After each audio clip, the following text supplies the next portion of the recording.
The culinary program at Silicon Valley CTE is one of our premier programs. It's a program that can actually help everybody, whether you go into this profession or not. You do learn cooking, baking, frying, customer service. Whether they want to go into this industry or not, everybody needs to learn how to cook. Before I came here, I had no knowledge how to bake or cook or anything. I've learned how to actually cook here. You're going to learn how to cook. You're going to learn how to use your hands and be more efficient in the kitchen. You also get that in-person feeling of what it feels like to work in a restaurant, to work under some pressure, and to work for somebody.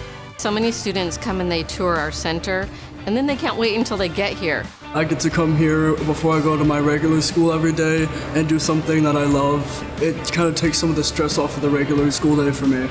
I like waking up and getting my hands dirty instead of sitting. And when I'm here in the kitchen, I'm communicating with my peers. We're working in a group and helping each other out, and we're working towards a goal together. And it's really fun to watch everyone do that and to see how our dishes turn out. Having the confidence and passion in this industry, I believe that anyone can cook. If you're on the knife's edge of wondering if this is something that you want as a hobby or something you want as a job, as a career path, you really just got to jump in.